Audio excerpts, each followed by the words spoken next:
La línea que separa el presente del pasado no siempre es clara. Hay recuerdos que no pertenecen a esta vida, voces que no deberían estar en la memoria y heridas que no fueron causadas por el tiempo actual. Existen personas que sin explicación aparente evocan escenas lejanas, paisajes extinguidos y lenguas dormidas, como si en algún rincón profundo del alma hubiese quedado la sombra de lo que fueron antes de haber nacido.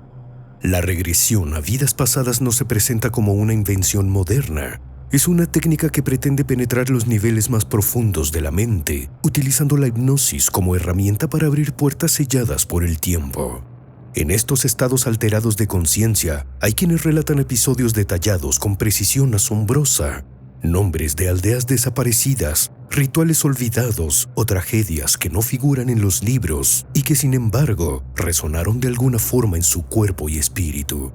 Uno de los casos más documentados y perturbadores es el de la mujer identificada bajo el seudónimo de Catherine. Bajo tratamiento psiquiátrico, fue inducida a hipnosis como parte de un proceso terapéutico convencional.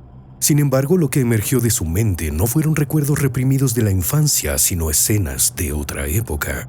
Con la voz quebrada, describió con exactitud la vestimenta, las costumbres y la lengua de una civilización extinguida siglos atrás. A medida que las sesiones se sucedían, las vidas relatadas por Catherine se apilaban una sobre otra como capas de un manuscrito antiguo.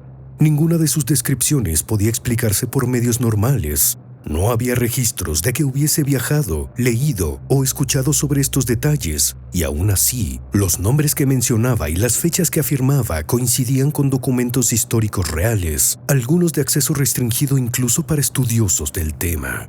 Lo más inquietante fue su transformación emocional. Al revivir ciertas escenas, su cuerpo temblaba, lloraba sin consuelo y mostraba reacciones fisiológicas que no podían simularse. Alguien que nunca había sufrido accidentes reaccionaba con terror a visiones de agua profunda, describiendo una caída desde un barco y una inmersión abrupta seguida por una oscura quietud. En la vida actual, sufre una fobia extrema al mar. Casos similares han sido documentados en diversas partes del mundo. Un niño de 3 años en una remota aldea afirmó recordar con claridad el lugar donde fue herido con un objeto punzocortante en una vida anterior. Llevó a sus padres al sitio donde, según él, su cuerpo anterior había sido enterrado. Al excavar, encontraron huesos y una herramienta de metal oxidado. En su cuerpo actual, este niño tenía una marca oscura junto a la zona donde decía haber recibido la herida. No había manera lógica de justificar la coincidencia.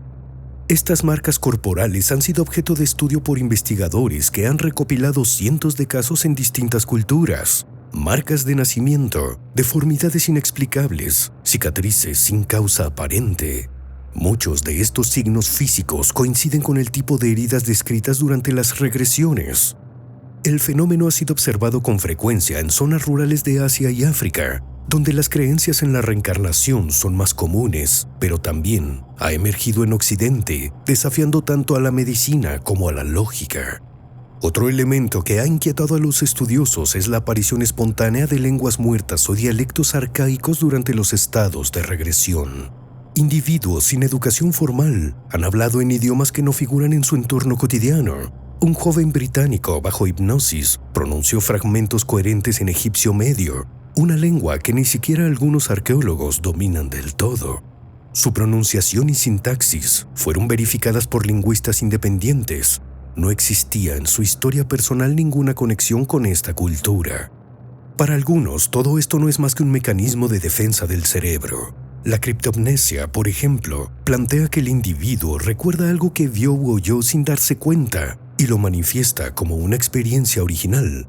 Pero esta teoría se desploma frente a los casos en los que los datos proporcionados por los sujetos eran imposibles de conocer, como la ubicación de un antiguo sepulcro sellado bajo un monasterio. Una mujer en el norte de Italia, durante una regresión, indicó su existencia con precisión. El hallazgo fue confirmado meses después por arqueólogos que llevaban años estudiando el lugar sin éxito. También existen registros clínicos que sugieren que traumas profundos sin causa aparente pueden aliviarse tras una regresión. Un paciente con vértigo crónico que no respondía a ningún tratamiento experimentó una mejora radical tras revivir durante una sesión hipnótica una caída desde un campanario del siglo XVIII. A partir de ese día, su equilibrio se estabilizó. Los médicos no pudieron establecer un vínculo físico. El vértigo simplemente desapareció. Los escépticos insisten en que estos fenómenos pueden explicarse por el poder de la sugestión. Pero incluso entre los más cautos, hay quienes aceptan que algo ocurre en estos procesos. No hay consenso, no hay pruebas absolutas, solo relatos, marcas y miedos. La reencarnación en muchas culturas no es una creencia, sino una certeza. Pero la regresión a vidas pasadas no depende de dogmas, no requiere fe, solo un fragmento de silencio, una habitación tranquila y una mente dispuesta a descender.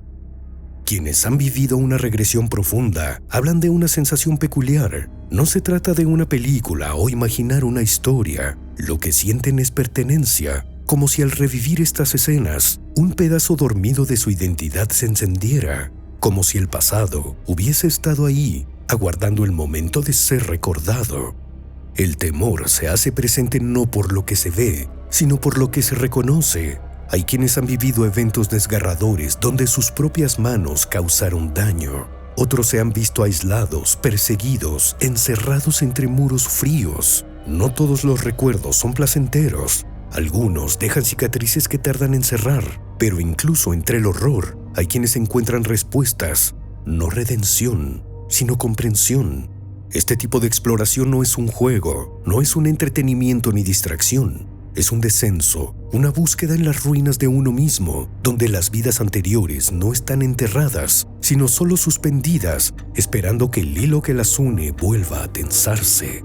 En los pasillos del tiempo no hay puertas cerradas, solo candados oxidados. Y hay quienes han encontrado la llave. Suscríbete.